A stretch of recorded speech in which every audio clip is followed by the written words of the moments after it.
Hey everyone, Happy New Year. Really excited to get started in 2025. I think I've had enough of a break with little Mia keeping me busy, so I'm ready to get stuck in. I don't know how you guys are all feeling. So I said I was going to bring a new kind of tagline, new series for you all for 2025. Last year we focused very heavily on myth busting about lasers, and I'm still going to carry that on. I'm going to do a bit of work with Companion around that as well. So we will keep going because, you know, there's lots of education needed around the devices itself. But I want to bring in another educational piece here. You know, it's all well and good having the right device, but do we know how to apply it correctly? And are we thinking about the patient? So I want to focus very heavily around the patient this year and really improving the way that we use technology to treat them by using anatomy and recapping some of our anatomy to help do that as well. So what I'm going to do is we're going to do a video series where we look at different body parts and looking at the anatomy, the structure, and again, how are we going to get the most? I'm going to cover kind of bones, muscles, tendons, ligaments, nerves, all separately because there's so much to cover. So I'm first going to start with looking at the carpal joint. So I've got my friend to assist me here, just to help me kind of demonstrate some of the points. So we're looking at kind of the paw and the carpal joint to begin with. So, you know, it's complex but simple joint. So obviously we have kind of our radius and ulna at the front here. We've got our carpal bones, our metacarpals down here, and then obviously our phalanges and our nails at the end here. Now there's lots of different conditions we can use our laser to treat in this joint. Sorry, it's a bit wobbly. You know, probably arthritis is the most common that's affecting specifically, you know, the joint spacing. Again, I will cover some of the nerve conditions and some of the muscular conditions later, and soft tissue, you know, like pododermatitis and things like that. But we're keeping it kind of fairly simple at the moment.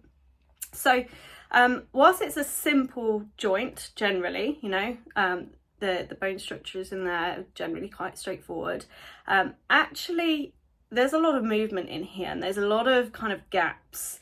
And so we need to make sure whatever we're targeting, whatever the condition we're targeting, are we targeting the right areas? Now, again, pause there, they're quite simple. This is why I've picked it fast. But let's really think about, you know, if we're treating arthritis kind of lower in the paw, in our lower digits, how are we going to get into those spaces more effectively? And particularly the carpal joint, you know, how can we get into this joint more effectively as well? You know, we could lay the patient laterally and just kind of, you know, run our lasers over there, great.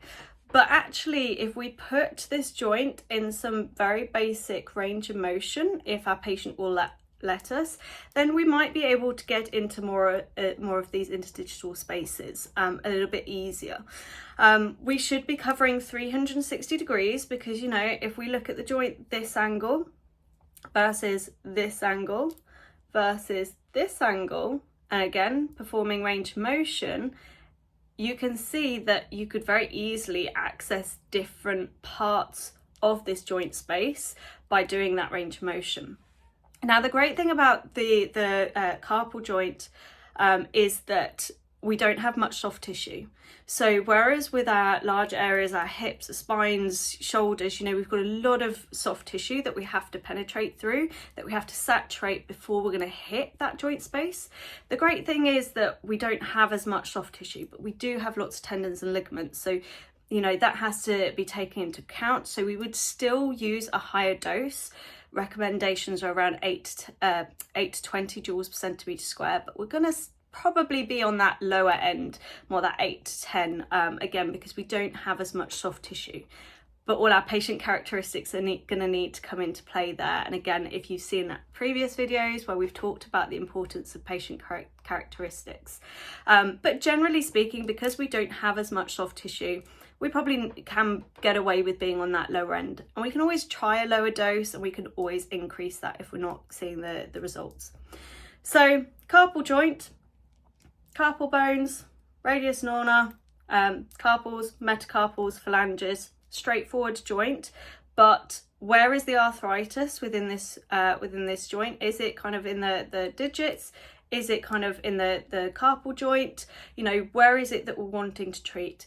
Will they allow us to do some very basic range of motion, even in our kind of in our digits at the end?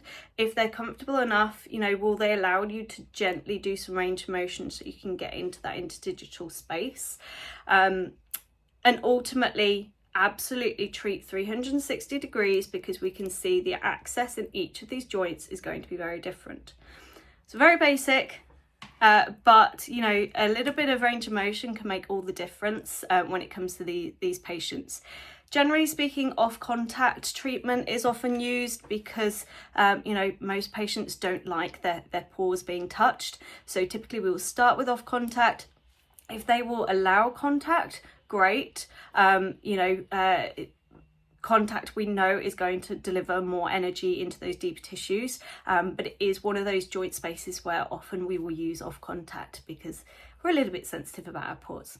So I hope that helps, and think about these carpal joints and these toes. You know, even if you're treating kind of on the in the other joint spaces, think about it. 60% of dog's weight is going through that paw, so actually, just because you're treating the shoulder, the elbow, somewhere else, maybe it's worth treating those feet as well. I don't know about you, my feet get sore when I've been on them all day, and if I've got issues with my knees, etc., I still feel it in the rest of my limb. So don't forget about feet.